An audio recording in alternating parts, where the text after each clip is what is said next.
Praise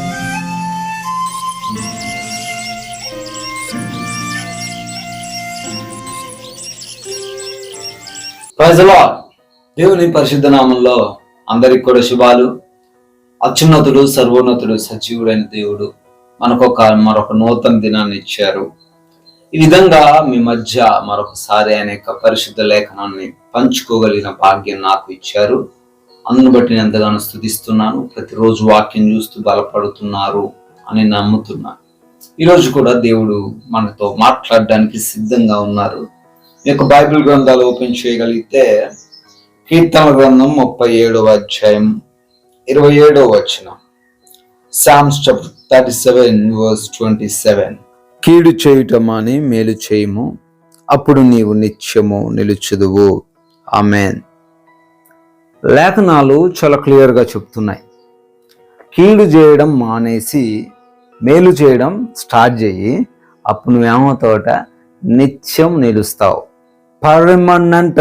చాలా మంది కావాల్సింది ఏంటంటే పర్మనెంట్ లైఫ్స్ కావాలా, పర్మనెంట్ జాబ్ కావాలి, పర్మనెంట్ ఉద్యోగం అయిపోవాలని ఇప్పుడు కాంట్రాక్ట్లు చేస్తున్నాను, పర్మనెంట్ ఒక హౌస్ కావాలి, అద్దెకుంటున్నాను. పర్మనెంట్గా కావాలని ప్రతి మనిషికి ఉంటుంది. అంటే టెంపరవరీ వాటిని ఎవరు కూడా ఇష్టపడరు. పర్మనెంట్ కావాలంటే ప్రభు ఒక కండిషన్ పెట్టారు. ఏంటంటే ఆ కండిషను, కీడు చేయుట మానేసి మేలు చేయడం స్టార్ట్ చేయి. నేనేం కీడు చేస్తున్నామండి? ఇంకొకరిని చంపట్లేదు, ఇంకొకరిని బాధ పెట్టట్లేదు, లేదా మా పని ఏదో మేము చేసుకుంటున్నాం కానీ ఇంకొకరిని దూషించట్లేదు. What work I'm doing is right అనుకుంటున్నాం. నేనేదో చేస్తున్నాను, దాంట్లో ఏ కీడు లేదు అని అనుకుంటున్నాం. కానీ దేవుడు నీతో మాట్లాడుతున్నాడు. కీడు చేయటం మానే, నీతోనే ప్రభు మాట్లాడుతున్నాడు. ఏ కీడు చేస్తున్నావు?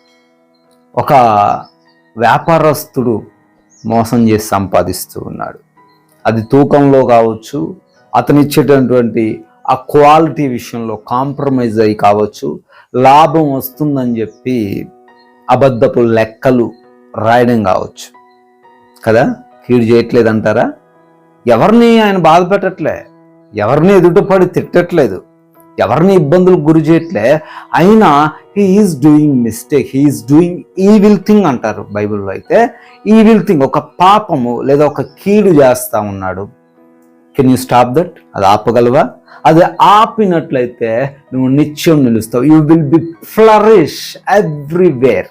ఎక్కడండి ఫ్లరిష్ అయ్యేదంటే నీ ఉద్యోగంలో నువ్వు ఫ్లరిష్ అవుతావు. ఉద్యోగస్తులు కూడా కీడు చేస్తున్నారు. బాస్కి పని చేయకుండా సోమరిపోతుల్లాగా ఉండడం,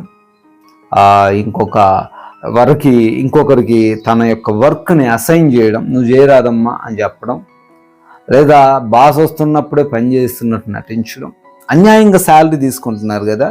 కీడు చేయడం మానేసే. కుటుంబంలో కూడా భర్తని సరిగ్గా చూసుకోకపోవడం కూడా కీడు చేయడమే. అత్త కోడల్ని చూసుకోకపోవడం, కోడలు అత్తని పరామర్శించకపోవడం. నువ్వు ఏ పని అయితే చేస్తున్నావో దేవుడు నీతోనే మాట్లాడుతున్నాడు. నువ్వు ఏ పని అయితే చేస్తున్నావో ఆ పనిలో యథార్థంగా చేయి, మంచిగా చేయి. పాపము నిన్ను ఆకర్షిస్తుంది, ఈ లోకం నిన్ను ఆకర్షిస్తుంది. అటువైపు తల త్రెప్పకు. నువ్వు యథార్థంగా జీవిస్తే నువ్వు కీడు చేయడం మానేసినట్లే. హల్లెలూయా.